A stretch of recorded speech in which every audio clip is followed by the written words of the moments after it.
this started when we got on 95 from 17. You can see it was starting to back up, and now it's 20 minutes later. It's all the way back to the Prince William County line going into Prince William, and it's not even rush hour yet. This is noon, and it's very rare that you have on a crash this much traffic and volume on the interstate. So by 5 o'clock, when everybody's coming home from DC or wherever they're coming home from, it's going to be exponentially worse. So it's going to be a rough weekend for travelers, and you have to kind of put that in your mind that we're going to hit traffic and we're going to have some delays, but we've got to figure out a way to get through it without, causing a crash or coming unglued. Or, we had a call this morning where there's a report of two guys that were in a fist fight on the side of 95 because of something that happened road rage incident wise. So when you get to that level, that's definitely therapy needing, and rethink your driving habits at that point, because that's way too far. So a fist fight. Yeah, it came out as two guys at the 133 just fighting, swinging at each other. It was an interesting call. So, well, and that's where it goes back to, you talk about play jazz music if that settles you down. Something. I mean, use the time.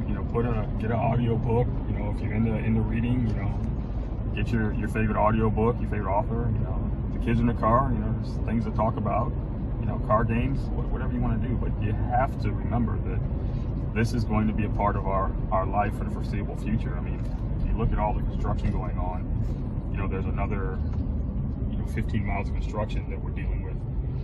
You have the HOV lanes, you have bridge expansions, you have all the projects that are going on. You just have to understand are going to happen. There are going to be road closures, there are going to be lane closures. Things are going to happen. Humans are humans, and so anytime you mix humans with machinery, it's going to go badly at some point. But look at all the cars that are here doing it safely. Look at everybody who's just meandering through the traffic, waiting for the next opening to get where they're going. There are people who aren't changing lanes or coming unhinged. They just kind of understand. They got their trip started early because they knew this was going to happen. So we appreciate that, and we want to do everything we can to expedite their flow through Stafford County and make it as uneventful as possible.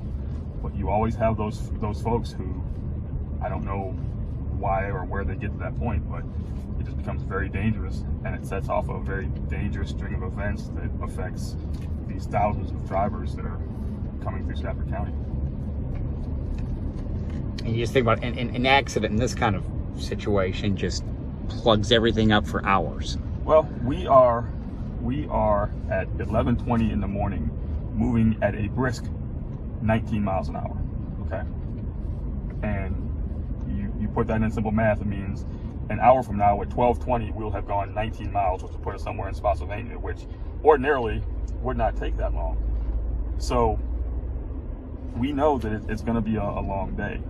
So you have to plan for it. So now if something happens and we're going down to 0 miles per hour or 2 miles per hour, or you shut the interstate down because it's a hazmat spill or it's a fatality or we got to land a helicopter, you just lost 3-4 hours of time because of that 15 seconds of impatience, and that ratio doesn't make any sense.